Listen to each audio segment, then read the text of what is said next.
I downloaded 7 real-world car mods into Cyberpunk 2077. Today we will be taking an in-depth look at a few of the new BMW, Koenigsegg, and McLaren car mods. These were all released within the last few weeks and are compatible with the 2.0 update. Let's check them out.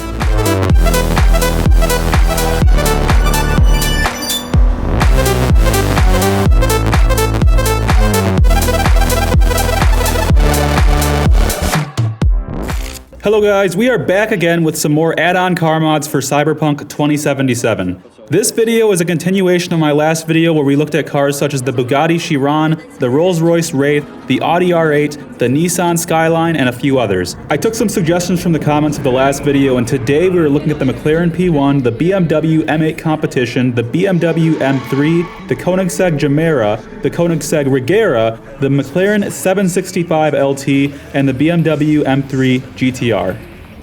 First up, and just released this week, is the McLaren P1, which is one of my favorites because of how futuristic it looks. I think if McLaren had designed the front end a little more experimental like how they did the back end, I would say that the Cyberpunk devs could have put this in the game for the most wealthy of players to purchase, and it would have made sense. From the way the doors open to the futuristic looking interior, I could definitely see this being relevant 50 years from now. This model does not have an openable trunk or hood, but it is still very detailed nonetheless. I'll give props to the mod for also being one of the better handling mods that I've driven in this game, and for also having more than one color. In real life, this car would cost you roughly $1.1 million in today's money, which would be around 4.4 million euro dollars in 2077 money. Its 0 to 60 time is 2.5 seconds, which makes it ungodly fast. It's a wonder it's street legal, and believe it or not, you could also make this a daily driver. By the way, the dev that made this car is the same dev that made the garage that we are doing this video from today, so shout out to them, they're extremely talented. Next up is the BMW M8 Competition, which came out as I was about to load into the game to make this video. Now, although I don't think this car would have lasted this long without some sort of catastrophic powertrain failure, it is the one that I'm most excited about because I love BMWs. The modder did a fantastic job on this one as always, and I always look forward to his models. The only thing I'll say is that I would love to see some of his cars in a black or blue color option. I think he's working on a Ferrari and a G-Wagon right now, so be sure to subscribe to get the coverage on that when it comes out.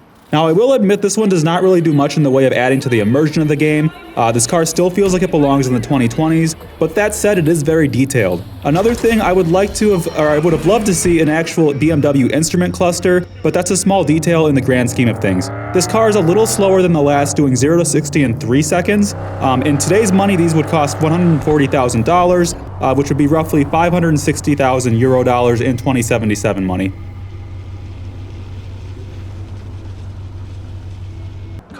Next up, we have another BMW, this M3 being from 2001, which makes it around 75 years old in the game.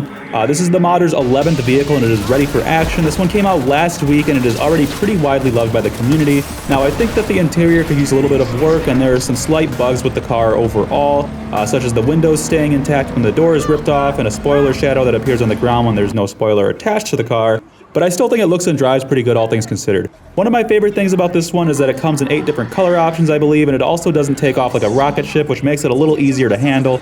Now, the quickness is not entirely accurate, and by that I mean it is a little slow for an M3. In the game, it does 0 to 60 in about 7 to 8 seconds from what I can tell. In real life, these have a 0 to 60 time of about 5.4 seconds.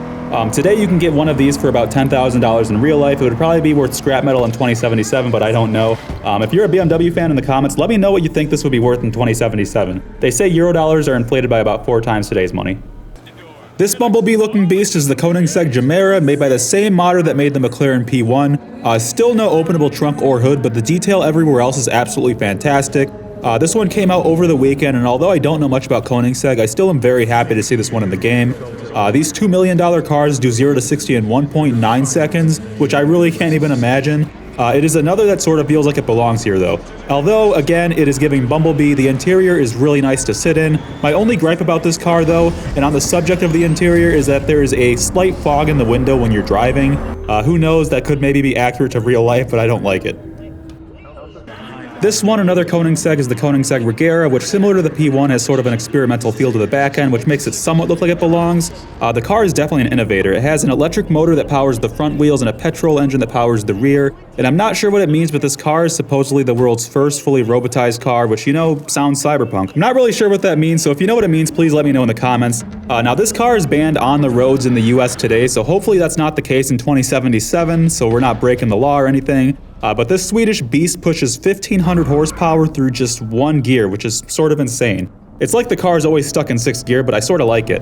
It gets you up to 60 in 2.8 seconds, and it handles pretty nicely. I very rarely can drive like an idiot without crashing in this game, and this car lets me do just that, so it's a win for me. Some are saying that this car just screams corpo and that it belongs in the game, but let me know what you think in the comments. I'd love to hear your thoughts on this one in particular.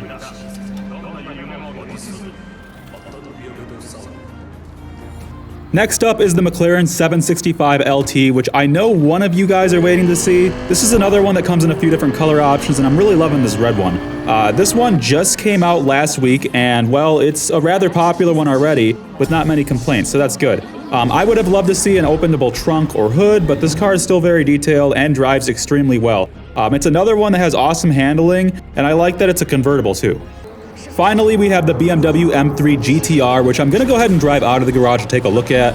This model was made by the same guy that made the other M3 we looked at, and just like the other M3, it is one of the better handling cars that I've driven in this game. This one feels a little more speed accurate, claiming 0 to 60 in 3.7 seconds in real life, and that's around what I got in Cyberpunk as well. This one would absolutely turn some heads in Night City, and some may say that's because of the street style. Well guys, that wraps up another Cyberpunk car mods video. Please do take a look at my other one and let us know in the comments what car you would love to see in Cyberpunk 2077 next. We've had some say that these cars aren't a constructive addition to the immersive experience, and we've had some saying that they're wanting to see more from today's time, like the Lamborghini Urus. Me personally, I think cars like this M3 in particular are a sweet spot, but I don't know, I'm indifferent. Let me know what you think in the comments. Please continue to like and subscribe to my channel if you like this content so that I know you want to see more. And as always, we'll see you for the next video.